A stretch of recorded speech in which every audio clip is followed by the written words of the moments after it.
Maraming salamat po sa umaga na ito. Kanyang magkakapatid ay kasama-sama.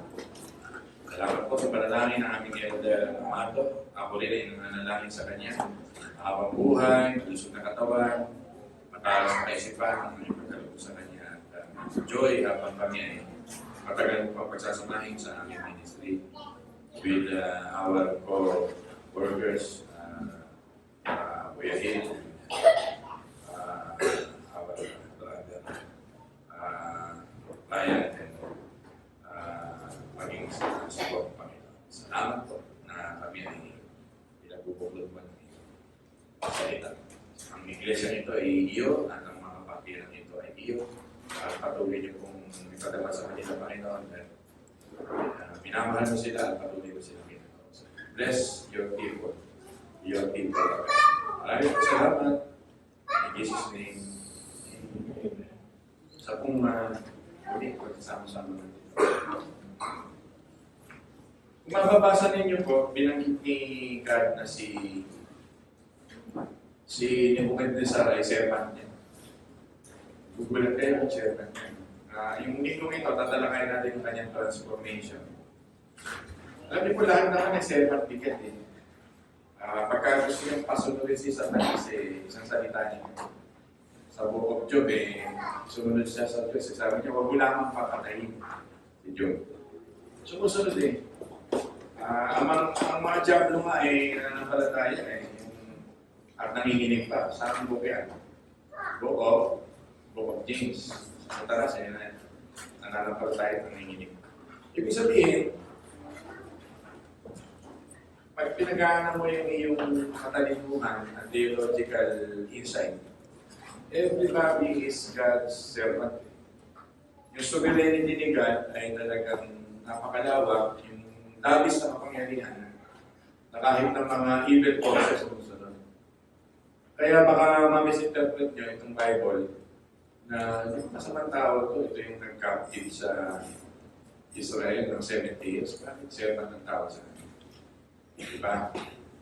Kaya Amato, okay siya. Medyo naririnig naman.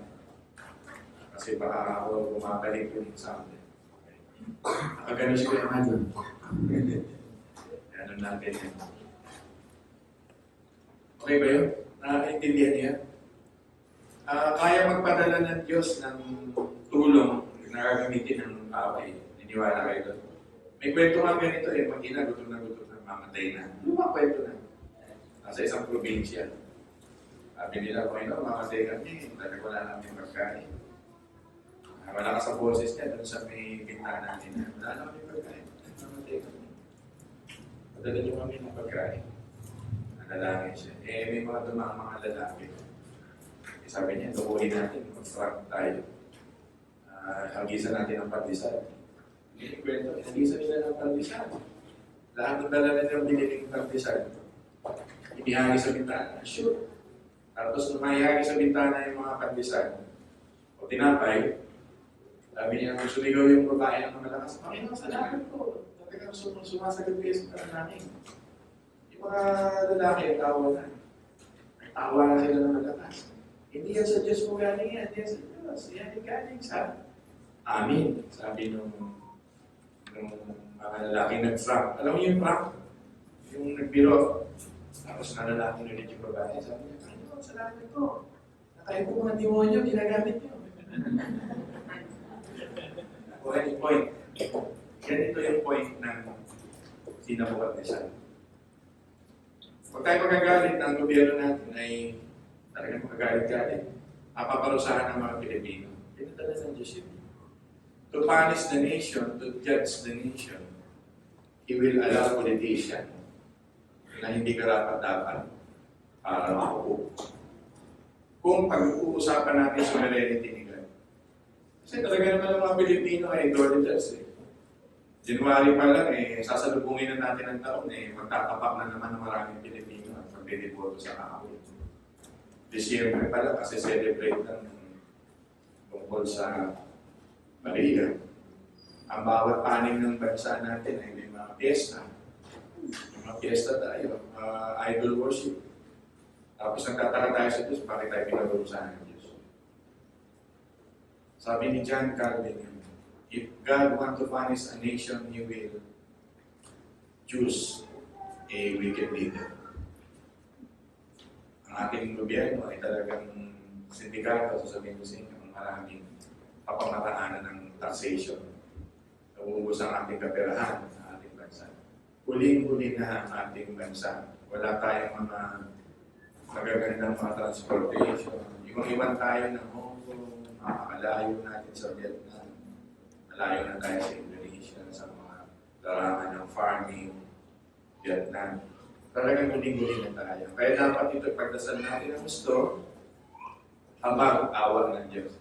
Huwag kayo madi-discourage. Huwag kayo madi-discourage kundi ang bansang ginagamit ng Diyos o ang mga problema ginagamit ng Diyos ay pwedeng iangatayin ng Diyos pagdating ng panahon. Katulad ng ginawa niya sa Israel, inangat sila ng Panginoon. Pero katakot-takot ang kanilang mga pagdurusa. 70 years under the Nebuchadnezzar, Babylonian Empire. Kaya lang naman natalo ang Babylonia na dumating na sila Alexander the Great. Greek time na yan. Pero sa kanan natin tatatarayin. Na-discuss ko na sa inyo yan, mga natarang panahon. So nabuhan nyo na, mga minamahal. So, ang point natin ngayon, God is in control. Sabi mo, God is in control. Even though mayroong mga controlling na Nebuchadnezzar. So to make the title, let me be title. God is in control. He controls even those who try to control. Hindi yata yung grammar dito. Dahil yung control, good word, yung pangit na word yung controlling. God controls the controlling. Yun, pwede na. God controls the controlling. Ang Diyos hindi controlling. Because He is a sovereign God who controls. Si Nebuchadnezzar ang controlling. Saka yung katabi niyo. Sabihin mo nga sa katabi mo, controlling, di ba? Lahat tayo nabibiktima ng controlling. Ako, hindi ako magiging pastor kung hindi ako controlling eh. Karaniwan sa mga leader may pagka-narcissistic attitude yan eh. Mga supreme leader. Pero pag napo-born again ka, pag yumayaman ka sa gospel, nagiging kind, nagiging compassionate, nawawala yun. Kaya ka nga naging leader dahil may controlling power ka. Pero dapat yung control mo under the grace of God. Tama po ba? Bakit naman yung leader na walang control? Pero pag naging controlling ka na, at hindi under na ng gospel, at sarili mo na, yun yung ibang usapan. Kaya makikita natin mga great leaders dito. Tulad ni David, controlling yan eh. Si Peter, controlling yan. Lalo na si Apostle Paul. Pero hindi ko sinasabi mo, controlling para si Apostle Paul. Ako rin, hindi controlling. Wrong application. Actually, pinagwawaling tayo ng Diyos na huwag pumasok doon kasi dangerous yun. Pastor, bakit dangerous po yun? Sapagkat, it will affect yung mga kinokontrol nating mga tao. Katulad na sabi ko sa inyo kanina umaga, mga Israelita ay nagkaroon ng depression, mental illnesses, lost sense of worth, and physical illness. Nawala sa kanilang comfort, na sanay sila namumuhay bilang isang bansa, kinuha at nilipat sa ibang bansa. Na-experience nyo na ba yan? Nasanay ka sa city, tapos biglaan din nila sa isang probinsyang gagamit ka ng kahoy para mabuhay. Sanay ka sa induction sa city. Suddenly, mamumuhay ka na maghahanap ka ng kahoy para mabuhay. Nabuhay na ba kayo sa kahoy? Sino sa inyo nabuhay sa kahoy? Kahoy? Nabuhay ka sa kahoy. Nature inside. Ang atikantis ko, napakagaling magparikit ng kahoy. Ako talagang hirap ako sa pagpaparikit ng kahoy. Alam niyo parikit? Atikantis ko, pag may gusto kayo magluto ng tungkol sa kahoy, ang galing magsalansan ng kahoy niya. Kasi pinalakihan na nangangahoy ang kanyang nanay at siya. Ganyan ang buhay niya. Kaya nung magka-induction ako, gumagano. Yan yun. Yan ang ibig sabihin na sanay sila sa komportableng buhay din, kinaptive sila yung Israel. Pero alam na ni Wally, Bukas sa kahoy. Hindi mo pa kinikwento. Eh, nakakali. Gagawa tayo niyan. Bawal na kasi yung pausok eh. Mahuhuli ka ng barangay dito sa atin eh. Diba? Yung binigyan sila ng trauma, itong effect. Kaya tayo, yung mensahe natin ay medyo mabigat eh, kasi controlling eh. Sa opisina may controlling, sa loob ng bahay lalo na may controlling. Sa church pwede rin may mga controlling. Dito wala tayong pinapatamaan. Ang gusto ko lang, magbago tayo para maging makausap ng church. Say, we learn lessons from the past. Hirap po may kasamang controlling sapagkat yung depression na iiwan dito sa biktima. Imagine mo, no, na on high alert ka, if not just go away immediately. Kinokontrol ka ng tao, detention ka. Parang may 5 matang nakatingin sa'yo, nagtatrabaho ka na, nakatingin pa 5 mata sa'yo. Makakita na ba kayo ng boss na habang nagtatrabaho ka, pero katabi mo yung boss, hindi mo magawa. Maghapong nakaganyan sa'yo.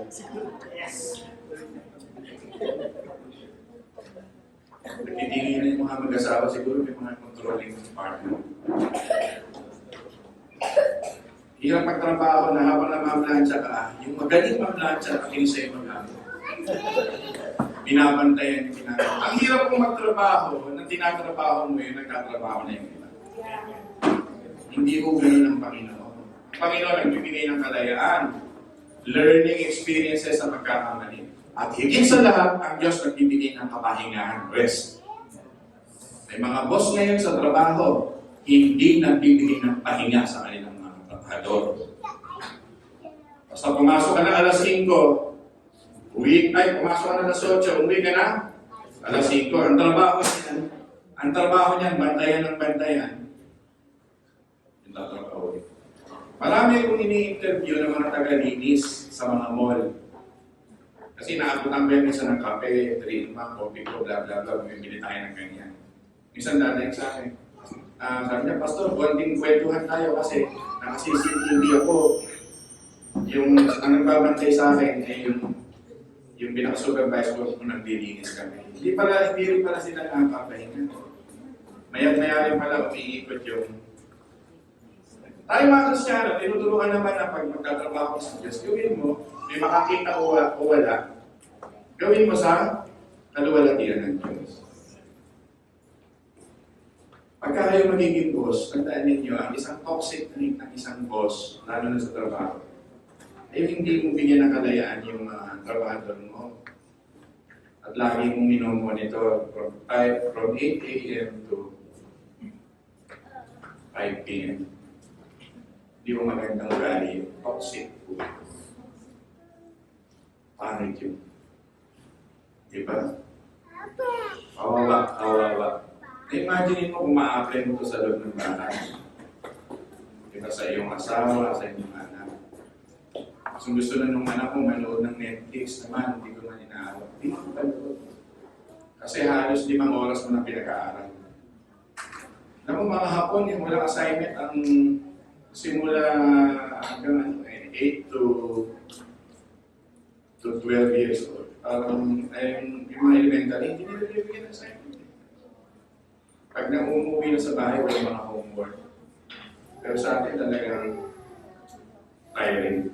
So much for this. Gusto ko lang sabihin sa inyo, trauma, if not just go away immediately, lagi ka nasa high alert.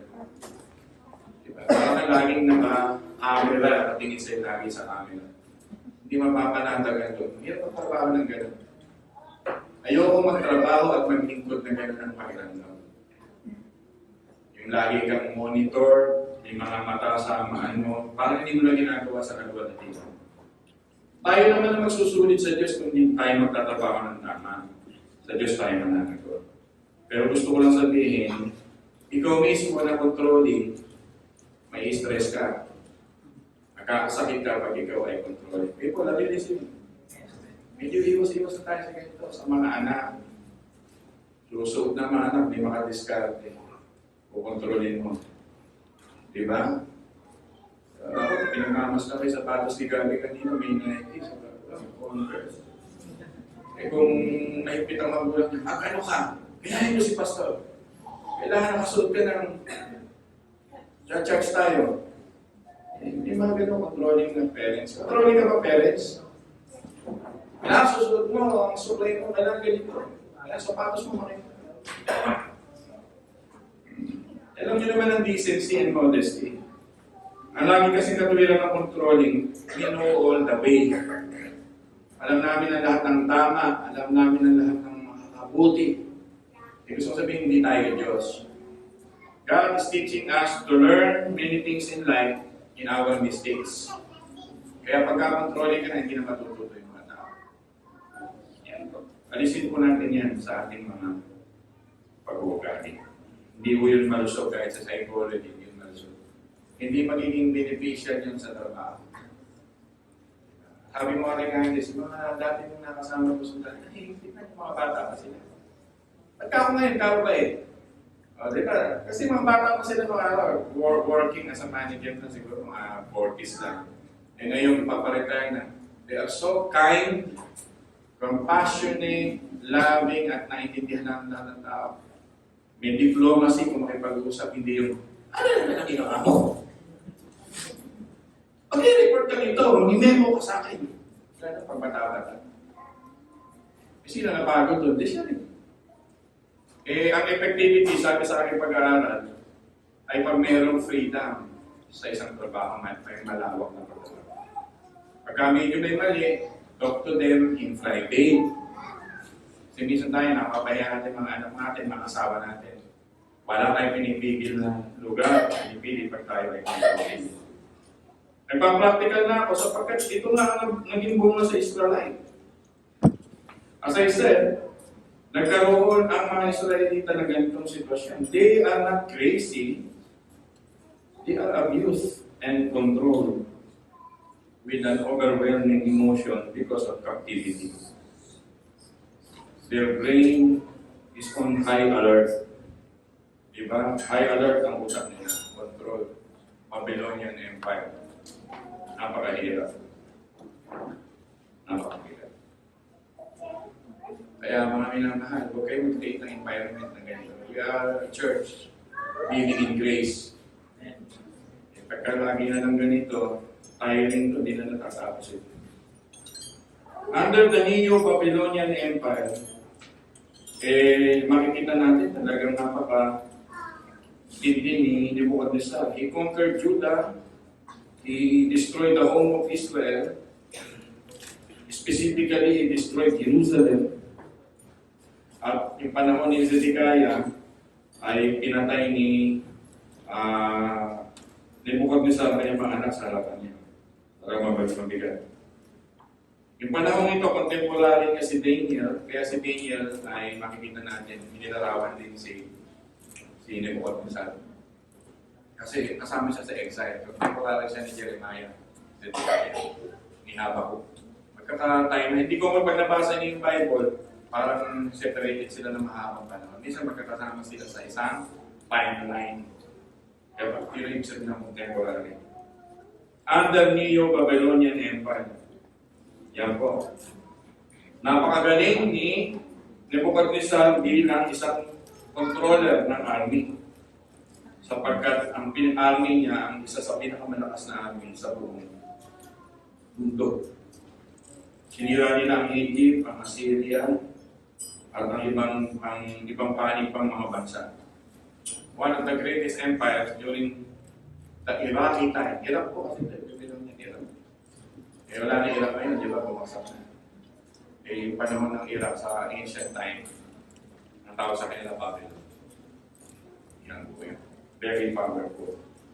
Ang tawag po kay Nebuchadnezzar ay Punisher, the controlling Punisher, the king of Babylon, and the greatest king sa history ng Neo-Babylonian. At sa panahon ni David, nawala na parang pag-asa yung mga taga-Israel, tingin nila na durog na yung mukha ng King David. Talagang wasak na wasak. Pero makinig kayo mabuti, wasak na wasak ang mukha ng King David sa tingin ng mga tao.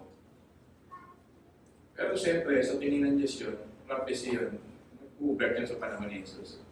Pero meron lang larawan. Kaya nga may lamentation si Jeremiah. Kaya nga umiiyak yung mga tao, nakapalitan yung bata para kainin nila. Para i-offer kay Molech. May offering ng bata rin ko pinapatay. Sinusunog kay Diyos-Diyosan si Molech. Yan po eh. Time nito nangyari noong 605-562 BCE. I-research nyo na lang ito. Si Daniel, pinag-uusapan natin dahil kakontemporary ni Jeremiah, siya yung nag-interpret ng dreams nito na in detail. Kasi si Nebuchadnezzar, very controlling, pagka hindi niya nagustuhan yung interpretation, hindi ko ginagawa niya, pinapapatay niya yung mga dream interpreter. Ayaw na ayaw sana pumasok dito nila Daniel na mag-interpret ng ganito ni Shadrach, Meshach, at Abednego. Pero talagang nilagay sila ng Diyos na, pero correct naman yung kanilang. At nilagay na nga sa apoy si Shadrach, Meshach, at Abednego. Dinitas lang ng Panginoon. Ganun siya ka-controlling. Why? Ano ba mga ugat? Because he is driven by immense pride. Pride, belief of his superiority. Ayaw po ng Diyos na superior po tayo, mga mga. Kaya sabi ng Book of Philippians, consider other, sabihin mo nga sa katabi mo, consider other better than yourself. Consider others better than yourself. May matututuhan ka sa bata. Tandaan niyo yan, may matututuhan ka sa walang alam. Alisin niyo yung parang role na ako lang ang may alam. Kayo lang ang matututo sa akin. Ako lang ang magaling, ako lang ang mahusay. Learn from me. Superiority yung mali. Even a child na hindi kayang gawin ng mga apostol, ng mga matataas ang pride nila, sabi ng Panginoon sa kanila, tularan niyo ang mga, hindi kayo mabuti ho, magiging kayo. Tularan ninyo ang mga bata. Sabi ng ating Panginoon. May matututuhan tayo. Amen ba na, mami naman? Ako may natututuhan sa inyo. Hindi pwedeng kayo lang may natututuhan sa akin. Si pastor lang ang magaling, hindi po totoo. Yung mga bagay kayo na nalalaman na hindi ko kaya gawin.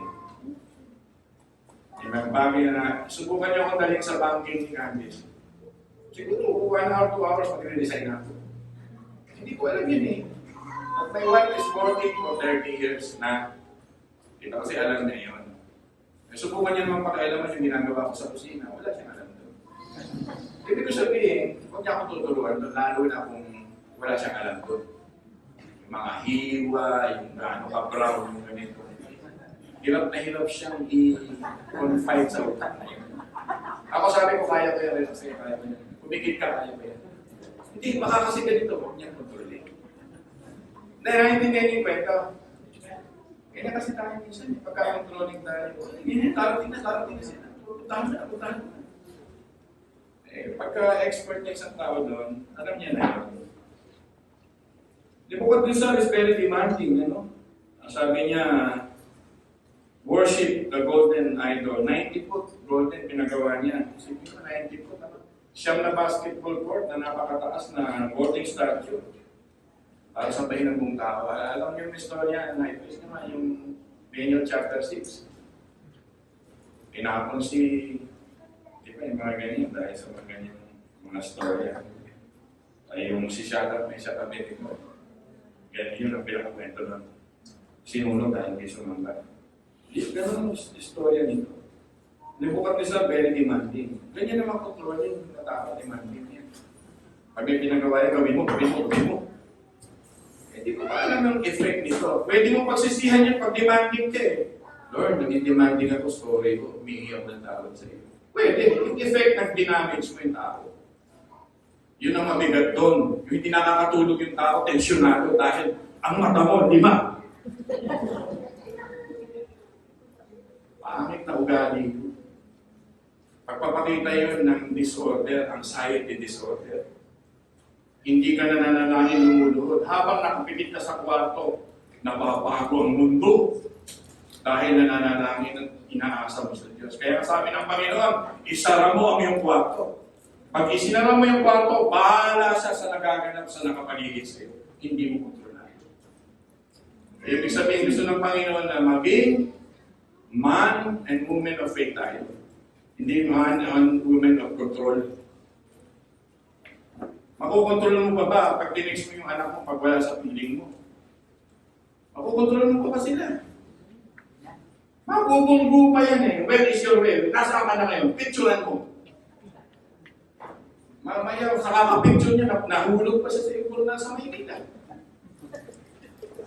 Relax. Sabihin mo nga sa katabi mo, relax. Ganyan ka pa ba, Kuya Mando? Manapot si Ama Luz. Baka napalo na si Ama Luz.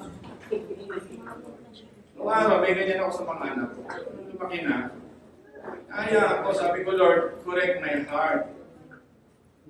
Sabi nga ng Panginoon, wala namang magagawa ang iyong pag-aalala. May magagawa pa, matututulungan pa ng isang buhay ang pag-aalala mo. May magagawa pa ba ako doon? Tama po ba? Natatawa sila. Yung mga anak ko naglalaki yan, may magagawa pa ba kayo? Only disciple them in Christ, to obey Christ. Huwag niyo silang kontrol. Kahit anong kontrol mo, ang isang tao, pag hindi mo na disipulo kay Kristo, ipipilit niya yung kanyang makasalanan gawin. Tama. Gabayan niyo ang inyong mga anak sa pag-ibig. Kasi pag umibig yan at wala kay Kristo, ipipilit niyan ang kanyang gusto. Ano yung kasabihan sa Tagalog? Hamakin. Masunod lamang ang pag-ibig. Pag-ibig hahamakin kahit magulang, kahit pastor. Kaya nga habang bata pa lang, dinidisciple mo na, minamahal mo na. Yun ang ibig ko sabihin, hindi natin kinokontrol. Nasa introduction pa lang ako, ang minamahal. Talaga medyo mahaba ito. Diba? Commended them, all the people to bow down. Diba? Yan ang nangyayari dito. Ang minamahal. So, ito na naganap, na-deport na mga people sa Judah. Diba? Because, ang dahilan talaga naman dito, hindi nila ina-acknowledge yung sovereignty ni God. Diba? Hindi sila lumulod sa Diyos. Mahilig sila sa Diyos-Diyosan. Ginamit ng Diyos ngayon si Nebuchadnezzar to punish them. Kaya minsan tayo pag pinarurusahan, nawawalan tayo ng mga favors of life sa mundong ito, minsan nagagawa natin yun. Marami naman. Napakatindi ni Nebuchadnezzar. Kinongkel niya ang Assyria, ang Judah, ang Egypt, Jerusalem, even the temple of Esagila. Yan. Marami naman. At ang kapartner dito sa pagiging controlling dito ni Nebuchadnezzar, ang kapartner niya rito, nabasa niyo na ba kanina? Mangkukulan, magician, sorcerer, nabasa niya.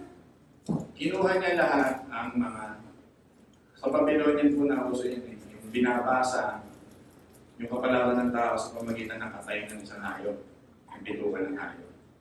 Marami pong sorcerer dito, maraming abomination dito. Marami dito parang Harry Potter style ng mga magician.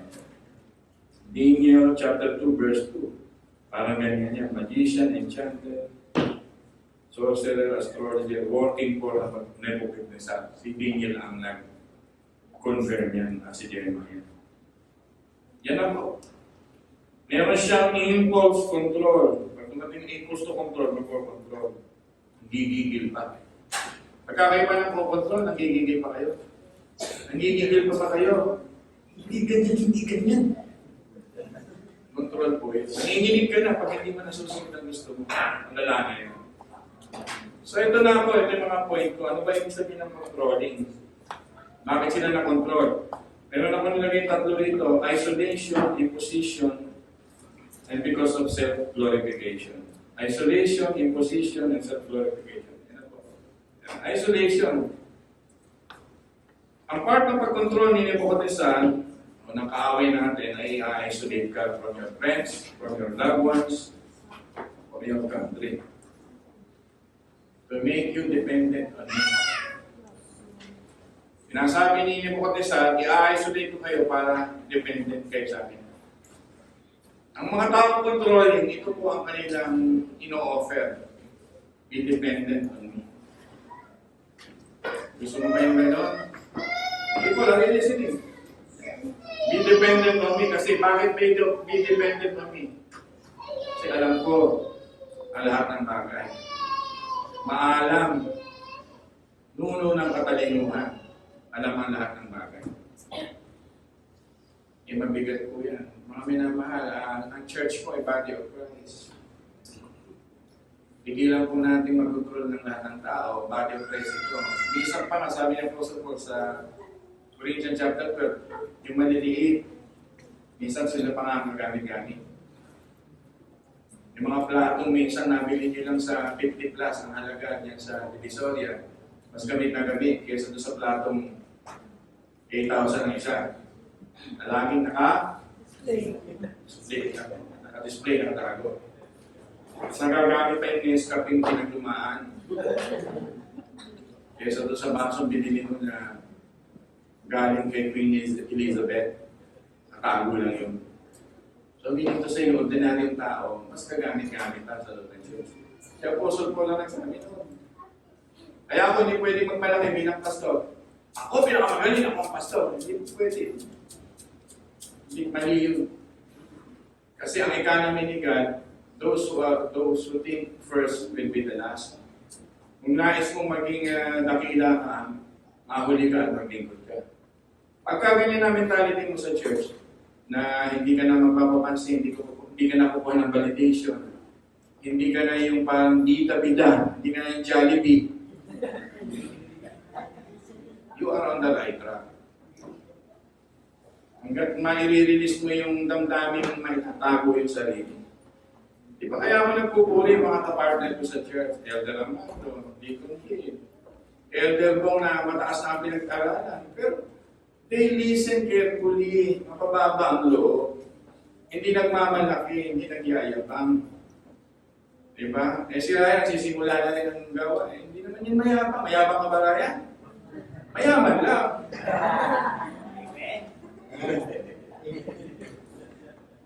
Yan ang ibig ko sabihin. Alam mo, medyo practical ako nagsasalita sa inyo. Pero pagka bida-bida ka, controlling ka, minsan, yung economy ni God na, kinalaban mo.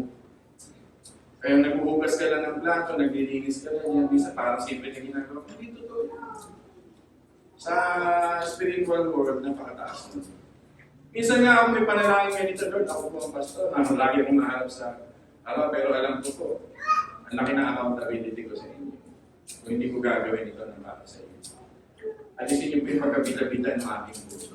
Kasi by nature, sabi ni John Calvin, our heart is an idol factory. Ang idol factory, yung heart nito, gusto nito laging mapansin, may attention. Yung Panginoon na gusto na siyang gawing hari, nagtago siya. Hindi pa niya panahon eh. Samantalang tayo gusto natin sa limelight. Hindi tayo mga politicians, servants tayo. Yan po yan. Ang minamahal, nakikinig po ba kayo? Isolation. Goal of the controller. I am the supreme one. Ako lang ang maaasahan nyo. Walang tao dito sa church kung nagsalita na ako lang maaasahan nyo, mali po yun. Pag gano'n ang tao, ako, flee. Mali po yun. Pagka sinabi ko sa inyo, walang maaasahan nyo sa ganito, mali. Baka mas maasahan nyo pa yung ordinary yung katabi ko. Hindi po nalilisin yun. Na-isolate mo yung mga tao, wala silang freedom, at akala nilang full dependence nila na sa iyo. Sana tayo, natuto rin pagka nandun na sa harap ng controlling na tao. How set boundaries to them, how to correct them nicely. Kasi kawawa sila, stressful ang buhay, full of anxiety. Akala nila organized, akala nila napakagaling, napakahusay. Pero full of stress, full of anxiety. Hindi na ako nagpapatumbok-tumbok sa amin sa dito sa church. Talagang talagang dapat nang gawin natin ito para tayo lumago. Church will not grow kung may mga taong controlling. O controlling yung buhay, yung marriage ng tao, schedule ng tao. Ito rin mga usad ng tao. Pati buhay, kaluluwa ng tao. Kontrolin mo. Kontrolin mo na lang yung cabinet mo, yung lagayan mo ng konting damit. Pero yung buhay ng may buhay, ipanalangin natin. It is time. Sabi nga yung binasa sa inyo ni Carly, it is time sa kanyang time, it is time. People are listening. Kaya tayo, bilang mga magulang din, turuan niyo yung mga anak niyo, stop too much dependence on you. Ito na si Pastor. Sige mo, 40 anyos na yung anak mo, pinagpaplansya mo ba? Hindi ba nahihiya yung nanay na gumagawa? Hindi yung anak. Meron ba rito, may tinamaan ba? 25 anyos na pinagluluto mo pa na almusal. Ay, matindi. Hindi ba sila marunong kumuha ng mantika at mag-basic 101 sa pagluluto? Baka mahirapan po magdaba. 55 years old. Tumatanda na kayo mga magulang. Kayo naman mga anak, isipin nyo naman. Hindi pa nalilisin nyo. Iguman nyo, daming laundry siya. Hihina ang mga katawan na ng tao. Ang mabalitaan ko po sa inyo, nagpapaklas pa kayo ng gulong. Bawag kayo. Magaya kay Bayani, Marikina Mayor. Di ba napamahalaan ng buong bayan sa Marikina, pero yung bubungan nila, nahulog siya, matay siya. Too much dependence sa mga kuwi. Para magigising kayo sa katotohanan. Minsan, gumising kayo kung magluto ng pagkain. Lalo na kung ikaw ay 12 years old na at marunong na. People, kapataan, nakikinig ko kayo. Sinanay na lang po, sinanay na lang po. Eh, matigas din kasi ulo ng mga magulang. Kasi yung mga magulang, sila rin ang gumagawa ng lahat. Gusto medyo mabigat yung topic mo, kasi nga, yung dependence on me, so ako lang ang maasahan mo, ay form of idolatry. Hindi yung maganda. Pag nakatapos si Chay, kumita na, hindi na siya pwedeng hindi ng pera sa amin. Tapos ang naliligaya niyang araw. Ito ako. Pero ako ang pangalan ng ganyan, hindi ka pwedeng makapabibili ng pagkain. Lagi ko sinasabi yan, dahil may trabaho ka na. People, listening. Matututo sila. Naghahanda sila. Dahil dito. Just imagine cutting the Israelite from the roots for increased dependency on the manipulator. And that is the importance. Pangalawa, imposition. Imposition means erected a massive golden statue like of himself. Decreed to everyone, you must worship me. Control ko yun eh. You must worship me. Ganon. Imposition. Ito ang tama. Ito ang tama. Meron pa kayong bisita, pumasok sa bahay ninyo. Mali yung kurtina ninyo. Pagka ganun ang bisita eh.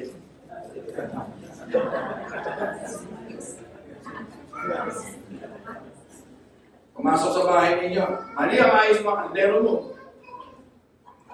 Tawag yung position yun eh. Are you an imposing person? In-impose mo ba yung standard sa standard ng tao? Controlling ka. Mga anak ko ang kikinis. Ang anak mo may banil. Palitan mo ng sulfur. Ang sabon. Hindi ka magkaya tayo gali eh. Nakakasulfur ko. Nakasulat ko eh. Ganyan kasi yung mga tao kasing gano'n. Kasi may standard sila sa bahay. Kala nila mag-cooperate sa standard ng ibang tao. Pinalaki kami ng aming magulang ganito. Ganito din na tayo. Imposing. Ano yung imposing na boss? Hindi ka nagbibigay ng kalayaan sa mga tao. Imposing. Matatanggal ka agad. Niwala ka. Pamimitingan ka. At ang mga Gen Z ngayon, napakagaling magtanggal ng boss. According to survey, Gen Z is the number one who can unite together and eliminate the boss. Kahit manager pa ng bako, ask my wife. Ang mga mababait na batch yung wife ko. Yung edad nila, yes ma'am. Pero Gen Z, yes, pag-meeting tayo. Patay sila sa Gen Z, matatalino ang Gen Z. People are listening. Kaya hindi tayo pwedeng mag-impose sa mga tao. Pastor, itong standard itong maganda. Imposing, mali. Ganito po kasi ang controlling na tao. Diba? Susuotan lang ng anak mo, gusto niya pink. Hindi siya makapag-pink. Girl na girl, siya. Kasi ang gusto mo, blue. Ang gawin, yun. Ako kailanman hindi ko ma-impose yung gustong isuot kay Chay. Talagang, yan yung anak ko nahirapan ako mag-impose ng susuot ng mga anak ko. Nakapag-impose na kayo susuot ng mga anak? Kailanman di ako nasunod. Oo, bago ako mag-impose, tumating na sa shopping damit. Sabi ko, Sunday dress, nasa utak ko ganito. Magagawa ko yun ang way nila. Basta pag kulang ka, dapat imposing ka. Hindi. If it is not the matter of life and death and sinning of a person, pakialaman. Isa kasi tayo, hanggang sa maliliit na mga bagay, pinakikialaman natin. Kung gusto ni Chay, ang dalawang takal na kanin, wala nang magagawa. Kahit sabi ko sa kanya na, mahirap tumaba, huwag takal na. Kasi sisimangot siya, magagalit siya. Nasa sa kanya yan, kung magkakasabi siya, pero lagi mo pinapaalala. Pero yung medyo sexy na, payag na. Dinig na. Ang tango kasama man. Then na yun. Joke lang. Ang tawag niyan, imposition. Imposing pa kayo sa bahay ng mga anak. Carly, laki na o. Tuwa ako sa kanya kanina, tumatayo yung mga dalaga. Carly, meron ako mga pieces na nakatago. Ito yung mga halimbawa, the spider and the fly. You want to walk into my parlor, said the spider into the fly. Pero sa akin, biblical pieces. Masterin mo yun kasi maganda yung diction mo sa pagbabasa. Pwede mong basahin. Kaya ano ko sa'yo. Hindi naman lahat ng special number ay kakanta, sasayaw. Meron din parang, ano tawag lang? Iaasay kita. Hintay-hintay ka. Ako na yun. Imposing pastor. Ayun nga ang problema sa pastor, imposing talaga eh. Wala kang magagawa doon. Pero Lord, tulungan niyo kami for your glory. Kasi dito kami so much for this.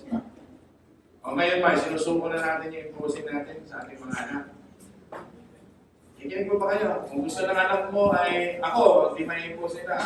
Ako gusto ko Samsung. Sila gusto Apple. Hindi na gusto ko. Hindi na pwede kang mag-wait. Ganun lang yun. Number 3, self-glorification. Ito na ang dahilan kung bakit nagkakaroon ng control si Nebuchadnezzar. Because he experienced validation from people. Pag-glorify siya. Tuwa yung mga tao sa kanya. Minsan tayo yung nagiging feeling sa mga controlling na tao. We please them so much.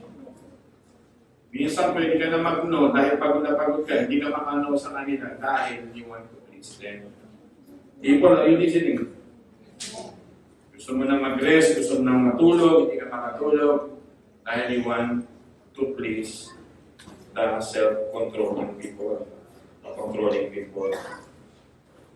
Ang daming ganyang illustration sa loob ng church. Hindi na natin ma-practice yung no at yes. You cannot say no to a controlling person. Sasama ang loob nila. Because that is disorder of narcissism. Narcissism yun. Yung pag nag-no ka sa kanila, sasama ang loob nila. Narcissism yun. Kilala niyo ba yung si narcissism? Yun yung tumingin sa salamin at na-inlove siya sa sarili niya. Nung habang tumitingin siya sa salamin, wow! I love you. Kaya nga po yung narcissistic. Self-centered. Mahal nila ang sarili nila. People are really listening. That's it. Can you say no? Biblical yun. Can you say yes? Biblical din naman yun. Kailangan mag-yes. Kay Nebuchadnezzar, you cannot say no to him. Papatayin ka niya. Yun po. Because he is the sovereign one sa tingin niya. Meron siyang God complex.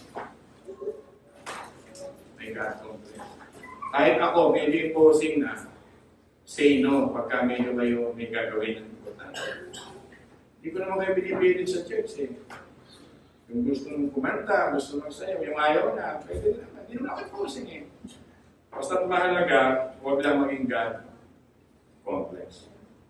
So ano yung tatlong pinag-aralan natin na napakahalaga doon sa may controlling attitude? Imposition and self-glorification. Yan po yung Nebuchadnezzar syndrome. Ang laging utos sa atin ng Diyos, be kind, be compassionate, be tender, be loving, full of understanding, empathy. Lastly, ito naman gusto ko sabihin, and God humbled him. The Nebo fruit. Ito na nangyari. Kanina umaga, binanggit ko sa inyo yung word na bounty. Dumating sa punto ng buhay ni Nebuchadnezzar na ang iniisip niya siya ay isang ox na. Too much glorification, too much dominion to isolate people. At iniisip na niya na isa na siyang ox. Mga minamahal. Magkaroon siya ng mental illness. Habang siya'y nakahubo at gumagapang at kumaba ng mga daliri at puro makain ng damo sa loob ng 7 taon. Makain siya ng damo, mga minamahal. Kumakain siya ng palagis. Pinapinalam ko ng mga damo pinakain niya. Para lang maintindihan niya that there is a sovereign one which is our God. That there is a true power which is our God. That each of us ay wala sa posisyon to play God. Amin na, makinig kayo. Hindi ko may papol kayong natatanggap. They can play God to you. Masama yun. Pag may papol ka natatanggap, pag may pera ka natatanggap, pag may gift ka natatanggap, they can be a God to you. Mali yun. Marami na mahal. Kaya dapat magtuto na tayo dito. Help them. Hindi pwedeng sila ay nakita nating spiritual at lumalago pag ganito. Help them. Love them. Be compassionate also to them. Heal them. Cure them. Even as kung may attitude tayo ng ganito, we need healing sa ating mga asawa. Kayong mga ate sa inyong mga kapatid na bunso, kailangan mo rin ito ng sermong ito. Amen ba doon? Hindi mo ito para sa lahat ng sermong ito. This elder son of Nabucodonosor, ang para sa kanya Nebuchadnezzar II, ito na rin siya. Ini-ignore niyo ba ang God's warning na maging arrogant tayo? People, malapit na tayo. That dream, the giant tree, will be cut down by God. Do you think you are a giant tree? You will be cut down by God. Tayong toyoin, masyado sa church, self-centered, kailangan lagi importante init ng ulo mo, importante yung galit mo. So, paano yung damage sa ibang tao? Intindihin nyo yung init ng ulo ko. Paano yung damage mo sa ibang tao? Paano ko kung magsalita sa inyo niya? Wala akong pakialam sa init yung ulo mo. Mas matakot ka sa init ang ulo ng pastor mo. Paano ko yung pairanin ko? Di ba mas mali? Kaya dapat tayo understanding, loving. Tama po ba? Nakikinig mo ba kayo? This is a broken world. Yan naman ang ending nito. Kaya kailangan natin to help one another. Help the self-control, the controlling, and help the victim. Are you a victim of a self-controlled person? Alam kong pinagdadaanan mo kung ano kabigat. Yung mga narcissistic abuse, alam kong hirap na dinadaanan niya. Yung damage niyan, hirap niyan, makalaya niyan. Nagsaseminar kami niyan, tagal di matapos. Because they are abused by a narcissistic, self-controlling person. Ang bigat nun, para i-heal. Yung maghapon ka nakakarinig na pangit na salita, paano ka may-heal? Degrading ng mga salita. Yan mo na siya makita sa prutas. Yan mo siya. Yan. O yan. Pag yung tulay yung bata, Gusto mabigat ang sermon mo, nadadaan lang sa ngiti, pero totoo buhay natin. I am a victim of a narcissist. I'm a victim of a controlling person. I'm a victim of a person of a so-called superiority complex. Nayuyuko na lang po ako. Pag nakikita ko po siya, kinakabahan po ako. Sa loob ng bahay, mga bata natitensyon. Hindi na nagkaroon ng peaceful, harmony, magkaang humiga, breathing. Sarap ng bahay, naunawaan ako na lahat kahit nagpapahinga ako. Mag-controlling na tao, hindi ka mapapahinga. Mabigat yan. Mabigat yung sermon ng pastor. Mapo-porn again tayong lahat dito. Kasi sakit na to eh. Kailangan na itong magamot at dapat ipagamot. At pag nagamot ito, for the glory of God, ay lalong lalago ang bawat isa sa atin. Lapit na. Lesson, pride will lead us to a fall.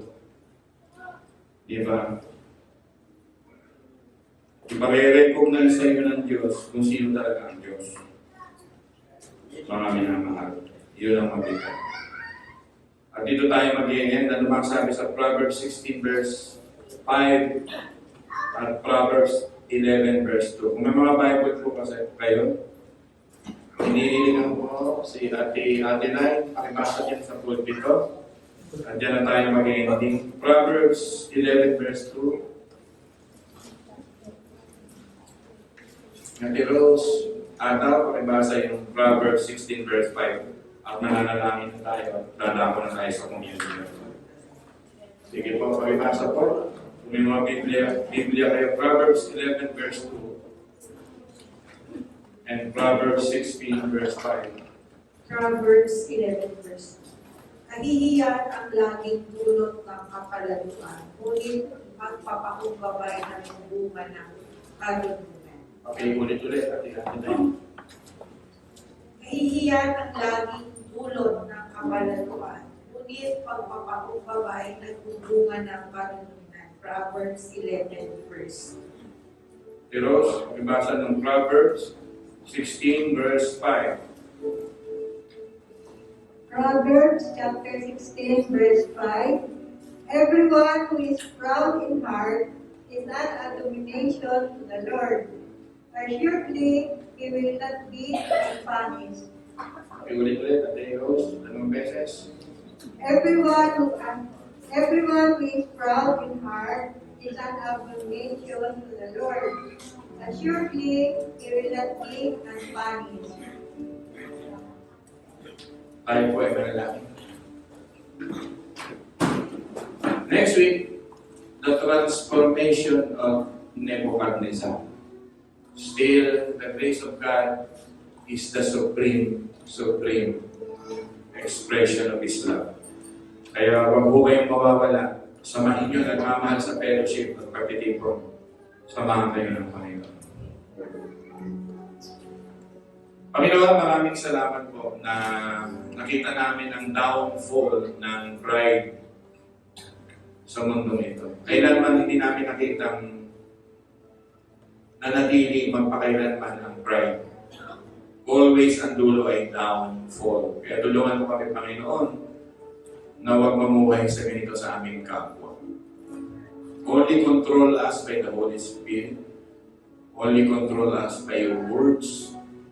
Kung magkaroon man kami ng self-control ay dahil sa pagsunod, obedience namin at pagtalikod sa kasalanan. Tulungan niyo po ang inyong mga anak dito sa Shepherd's Heart Church to see their identity in you. How valuable each one of us na nakareceive ng pantay-pantay ng pagpapatawad ng Diyos. Panginoon, samatan niyo po sa loob ng iglesia, lahat po ay tinatawag na servant. Alipin lamang po kaming lahat.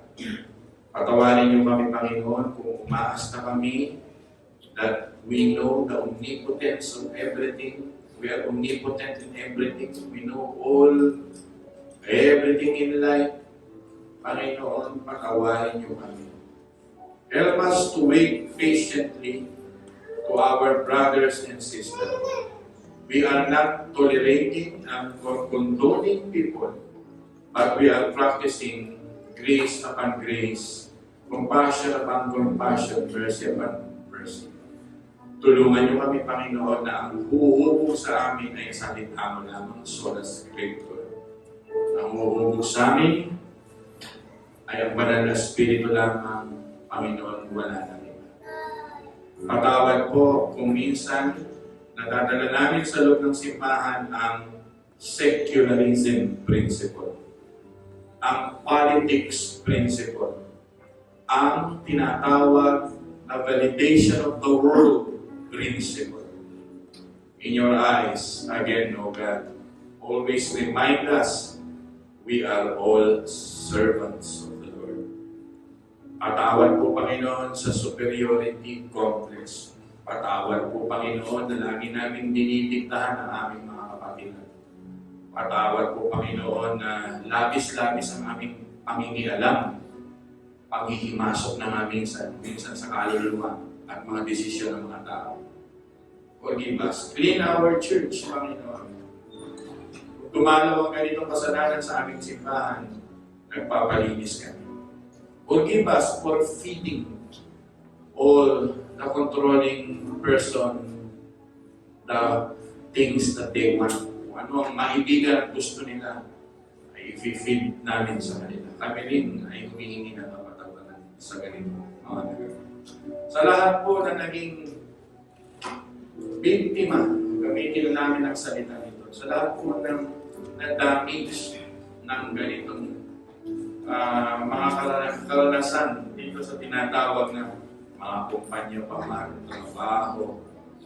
Katulad ng sinishare ng mga kapatiran sa amin na controlling masyado ang kanilang mga boss. Walang pakialam sa kanilang mga damdamin. At nahihiyak ang mga miyembro dahil dito, Panginoon. I am praying that sustain all of our members who experience this kind of abuse sa kanilang mga katrabaho. Kami naman po, pag hinahawakan, tulungan ninyo.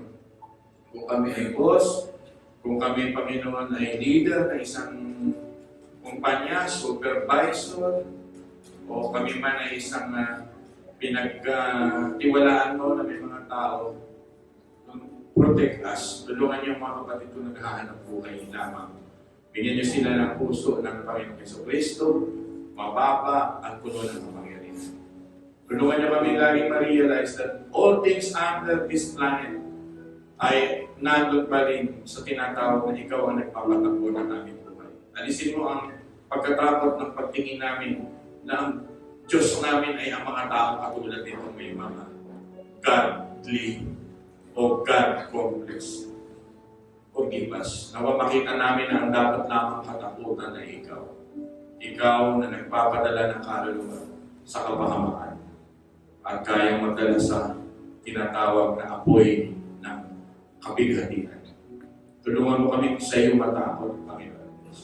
Tulungan niyo po ang maghilom na ang dinaranas ng mga kapatiran, mga mahal sa buhay, mga kapatid, mga ama, magulang, na dumanas na ganito, yung kanilang mga anak sa kanila.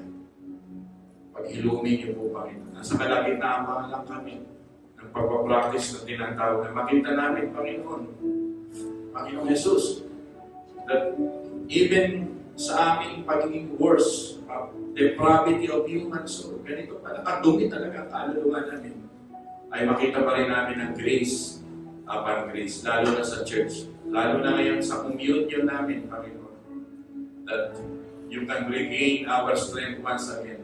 You can cure our insecurities, and you can change our God-complex attitude sa aming kapwa. Thank you, Panginoon. Pinapanalangin na namin sa inyo ang paghingi namin ng kapatawaran at pasasalamat sa krus ng Kalbaryo ginawa ng aming Panginoong Jesucristo. Magsasalo-salo kami sa pagkain na ito, Panginoon, na nagbayad sa lahat ng aming pagkakasala. Thank you for the correction and rebuke and for the comfort that we are identified in Christ. that we are believers in Christ, the holy nation, people that belongs to God. So special that Christ came to purchase us, to bring us back to God. Kaya alisin niyo po ang pagmamaliit namin sa aming kaluluwa na parang wala ng pag-asa. Ama, maraming salamat po at magsasalo-salo kami sa banal na habag. In the mighty name of Jesus, we pray and so forth. Sabi na, Amen.